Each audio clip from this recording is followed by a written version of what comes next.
Olá pessoal, meu nome é professor Júpiter Palage de Souza e nós vamos fazer aqui uma apresentação sobre a produção de cerveja e algumas características especiais que são de grande relevância aí no dia a dia aí, como bebida de grande consumo no Brasil.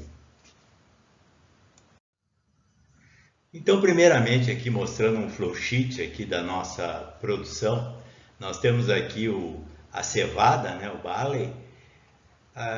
Se adiciona aqui água, então nós vamos aqui para um processo de germinação, onde o nosso grão vai germinar e depois nós vamos fazer a secagem e finalmente vamos usar o moinho para abrir o grão, que é rico aqui em amido, que vai se transformar no processo de fermentação em álcool.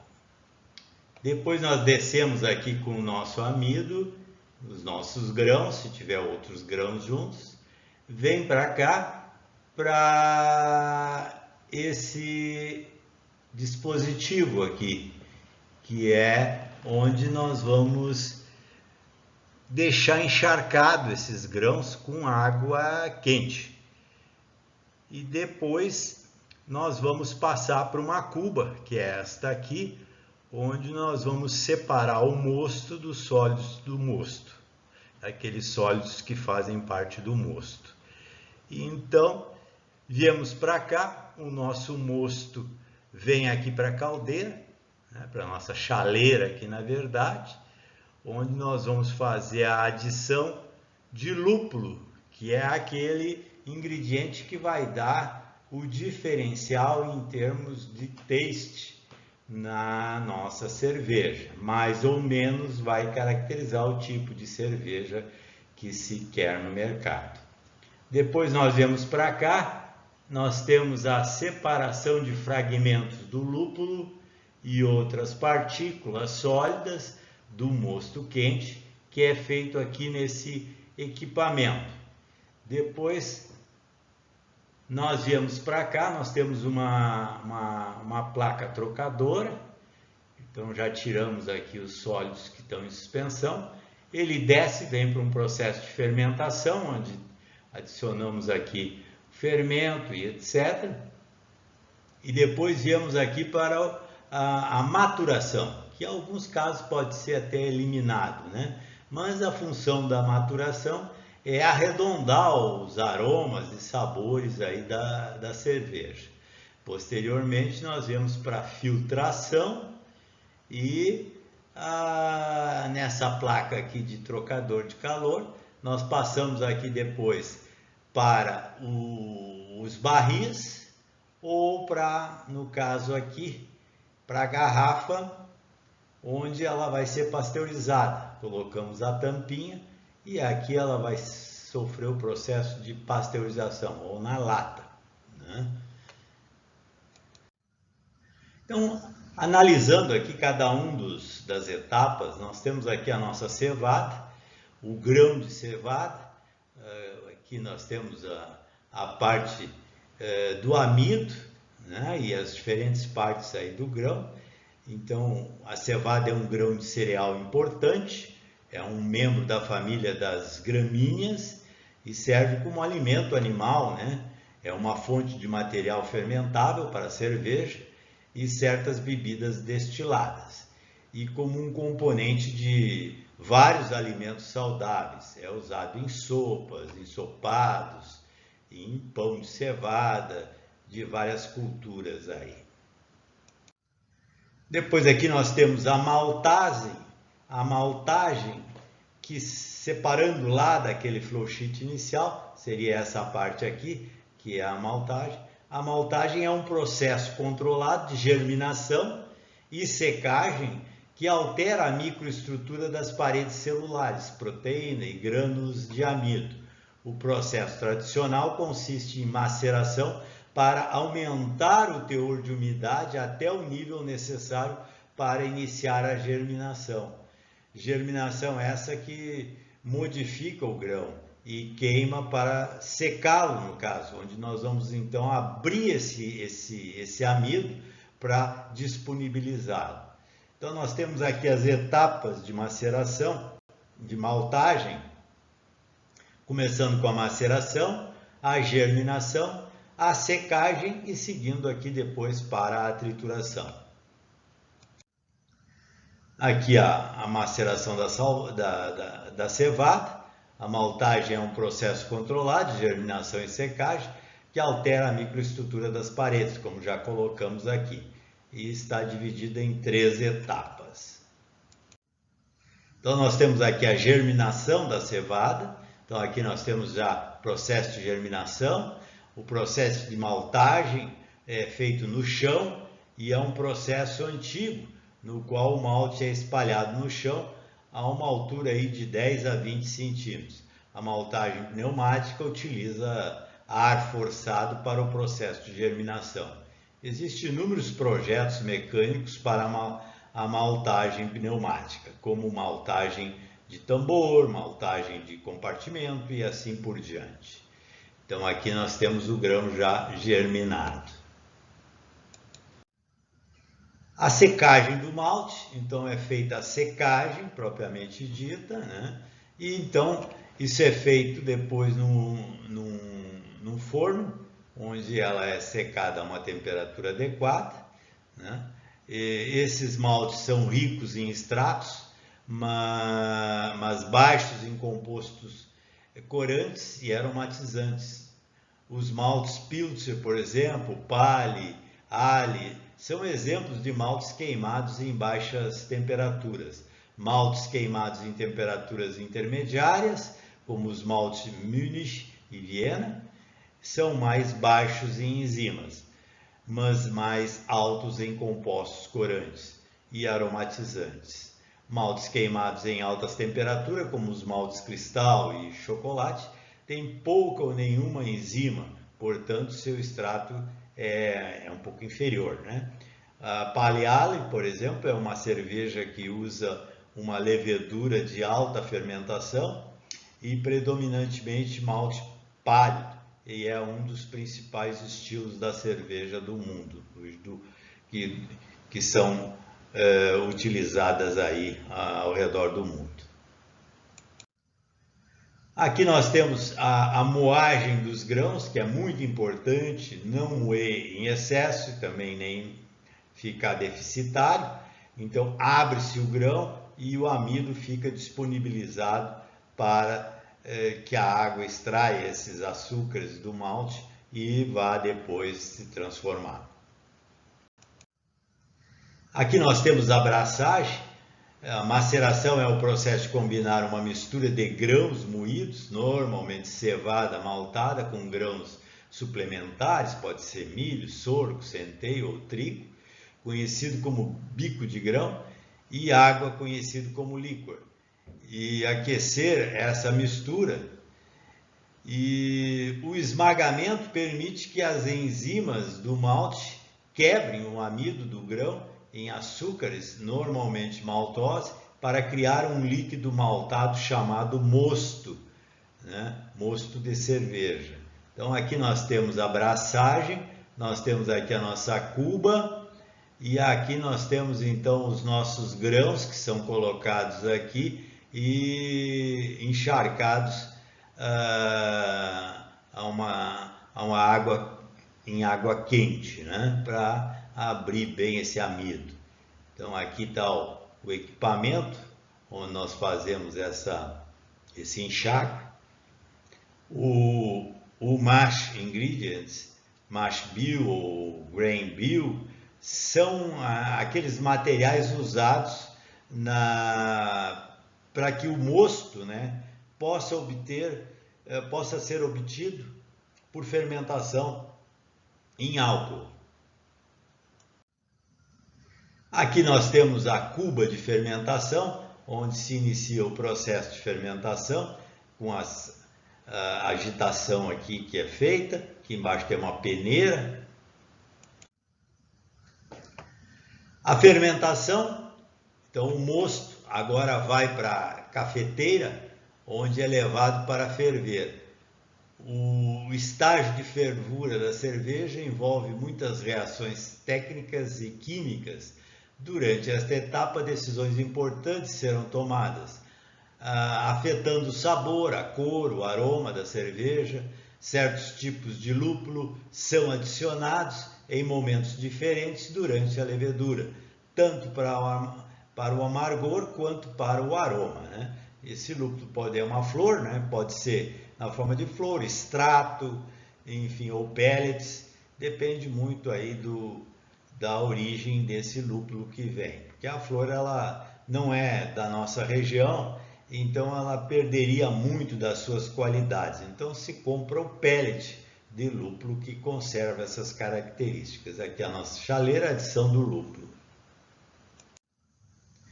O resfriamento, então o mosto é transferido rapidamente da chaleira para esse dispositivo, para filtrar o lúpulo e depois para um trocador de calor para ser resfriado. O trocador de calor consiste basicamente em tubos dentro de uma banheira de água fria. É importante esfriar rapidamente o mosto até um ponto em que o fermento possa ser adicionado com segurança, porque o fermento não cresce em fogo alto. Então aqui nós temos a filtração e aqui a nossa separação dos fragmentos aqui de lúpulo e outras partículas sólidas do mosto quente. Então passa para cá o líquido já sem nenhum sólido em suspensão, onde vai sofrer o resfriamento. Aqui nós temos a fermentação, quer dizer, depois de passar pelo trocador de calor, o mosto esfriado vai para o tanque de fermentação. O cervejeiro agora seleciona um tipo de fermento e adiciona ao tanque de fermentação. E é aqui que começa a verdadeira magia da fermentação, onde a levedura fermenta e os açúcares do mosto são transformados em álcool. Então, o wort sugars seria os açúcares do mosto, e esta seria as nossas leveduras. E nós temos a fermentação, o fermentador.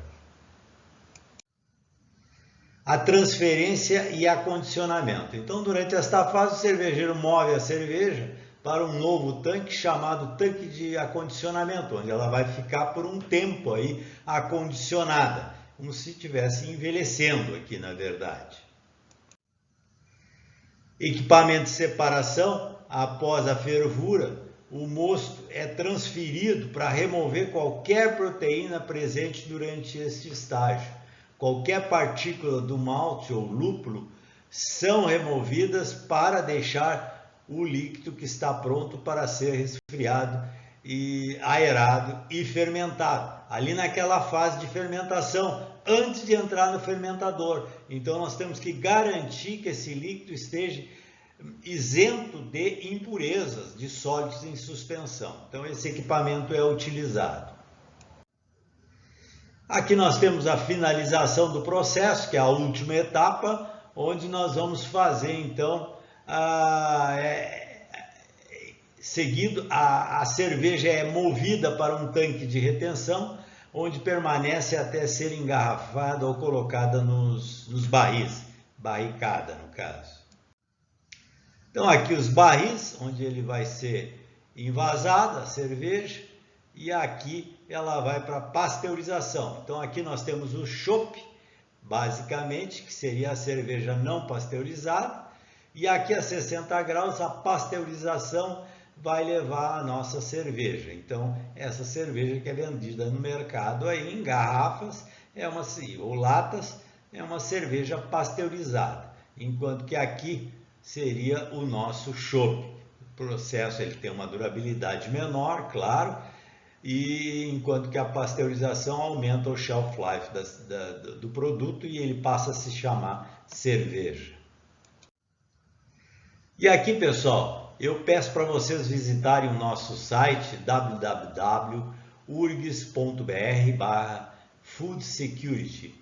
Vão até lá, entrem em vídeos, depois em agronomia e procurem pelos títulos a seguir. Então vocês vão ver lá, The Perfect Beer, How It's Made Beer, Brewing Process. São 3 vídeos muito interessantes que vão dar uma ideia boa do processamento de cerveja. Tá? Então não deixe de visitar o nosso site e entrem nesses vídeos para conhecer um pouco mais do processo de fabricação da cerveja. E aqui, pessoal, eu reuni alguns aspectos básicos aí de conhecimento, mais de curiosidade, para que vocês entendam melhor, gravem melhor o processo. De onde vem a palavra chopp, por exemplo? Então aqui vocês têm uma ideia aqui de onde ela vem. Na verdade é um padrão de 300 ml, né? Que o chopp vem do alemão chopp, e é uma medida de volume, 300 ml. Pois quanto mais gelado, melhor o chopp. Então aí vocês vão tendo algumas respostas, qual a temperatura ideal, como tirar um bom chopp. Então isso aí vocês vão dando uma lida e vão se familiarizando melhor. Aqui, qual a diferença entre chopp e cerveja? A gente já comentou ali durante a nossa apresentação. Os ingredientes são os mesmos, no entanto, a cerveja recebe mais uma etapa no processo. Qual é a etapa? A pasteurização. Lembram? A bebida que segue para a garrafa tem sua temperatura elevada e rapidamente abaixada, dando uma vida útil maior. Daí resulta a diferença de sabor. O chopp tem um sabor um pouco diferente da cerveja, porque a cerveja foi pasteurizada. Então o shelf life dela é maior, o tempo de prateleira da cerveja é maior, ela dura mais ao contrário do chopp.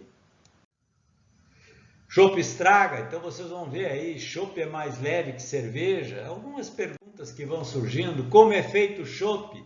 Então aí tem mais ou menos só para dar uma ideia aqui, ó, o grão de cevada é selecionado, limpo, umedecido e estendido em uma grande sala. Lá é a sala de germinação, lembra? A câmara de germinação, acondicionado entre 18 e 20 graus. O processo dura de 8 a 9 dias para germinar e é interrompido com uma corrente de ar de 25 graus, que seca os grãos, que a essa altura desenvolvem enzimas, ele desenvolve um processo enzimático, fica presente na estrutura dos grãos.